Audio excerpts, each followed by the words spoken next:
Hi guys, how you doing? It's me, Sam. Welcome back to another video, and I've got a lesson for you today, so don't forget to click the like. Let's talk about chords. Nobody wants to talk about chords. Everybody wants to play lead, but there aren't many gigs where you get to play lead all the time, so chords are important.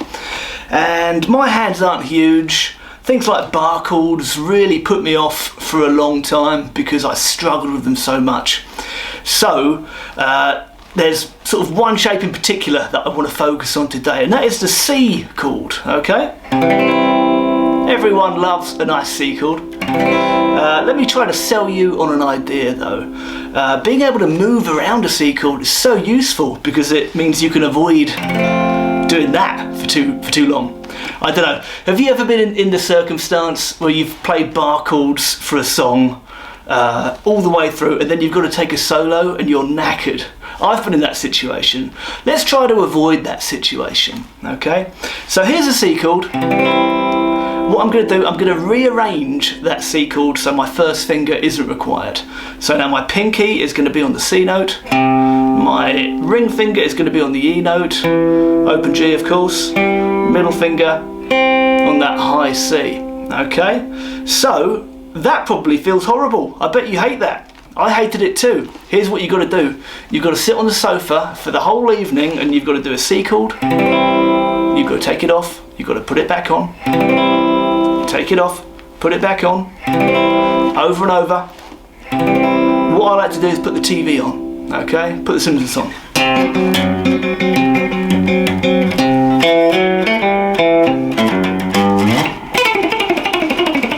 You know, do that for a while, get the Simpsons on.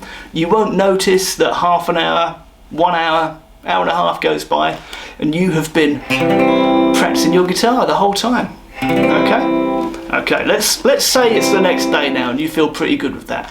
Let's move that up a semitone and it sounds bad, okay, because we haven't compensated for what the nut is doing. So if we put our first finger only on the G string at fret number 1, and I'm not going to bother with that high E string, all I want are those middle 1, 2, 3, 4 notes. You know, you could do that high one, but let me tell you something. If you're playing sort of in the context of a band and you're playing big chords, you can upset people. You know, there might be a keyboard player who wants to, you know, fill that sonic room somewhere. So you don't have to play big chords. Don't be a hero. Okay. So that is now a C sharp chord. Move it up another semitone. It's a D. Okay. D sharp, E, F, F sharp, G, G sharp, A. So using that shape you can play any major chord. There's a couple of reasons why I really like this shape. The first one is because of where the third is. So the third of the chord on the guitar can be risky because when you're playing with a little bit of distortion, the guitar is not perfectly intonated. You know, even if you get someone to do it, it's still not really that well intonated. So the third, having it on a wound string that is a little more predictable tuning wise is good. And what I mean by that, if you're playing a gig and you're bending strings and taking solos, and then you come back to take a solo and maybe you're using that shape a bit more, sort of that A shape, that B string can be unflattering if it's a little bit out of tune. So it's nice having that third on a lower wound string. Also, here's another really good thing. So often in music you'll go between a major chord and it's relative minor, right? That can be so easy with this shape. Check it out. That's an E, that's a C sharp minor, which is sort of the A minor shape rearranged, right? So if you don't know much about bar chords, so how I got that C sharp minor is I took my regular A minor shape and again I've rearranged my fingers so my first finger isn't required. Bump it up a semi, you've got A sharp minor, B minor, C minor, C sharp minor. Okay, so that happens so much in music.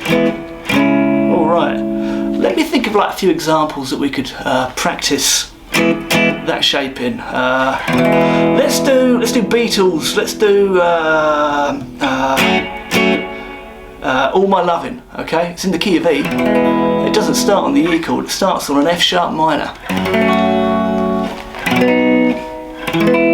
There's that shape, relative minor. It's like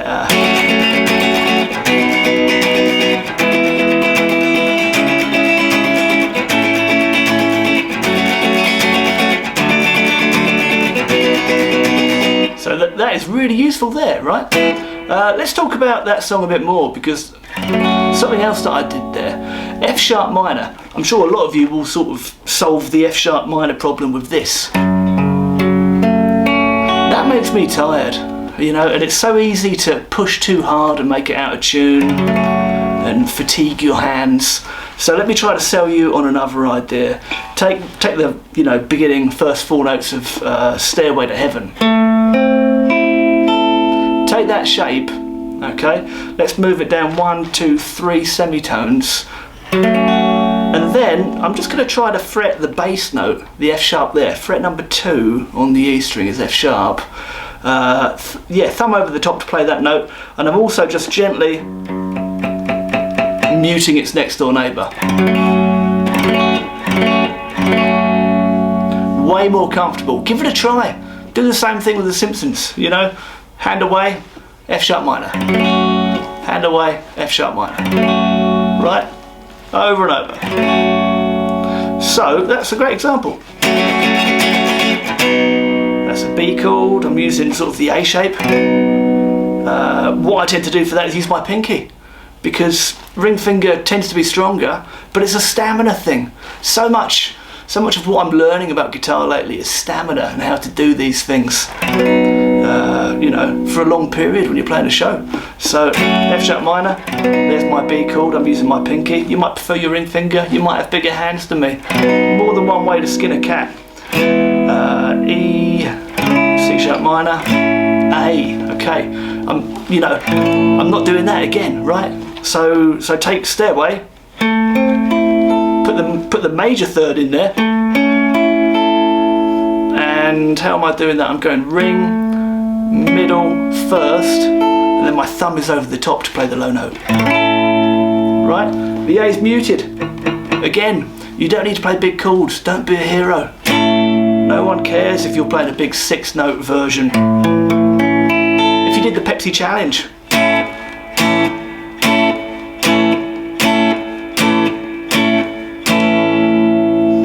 there's not much difference there, right? There's even less difference in the context of a band, okay?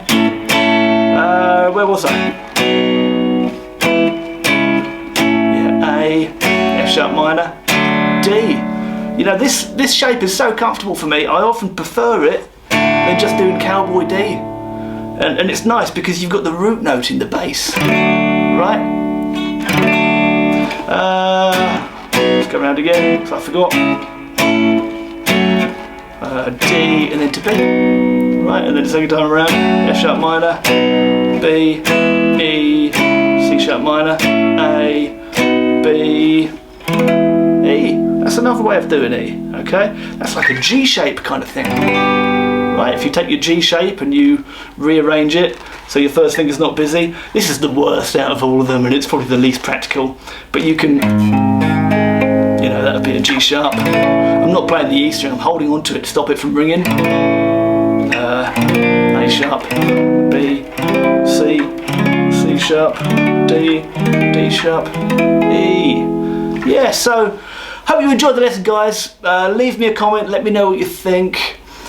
Share this video with someone if you think it might be helpful to them. I really appreciate that, helps my channel out. And leave me a comment, let me know what you think. Click the like and subscribe. See you next time. Cheers, guys. Bye.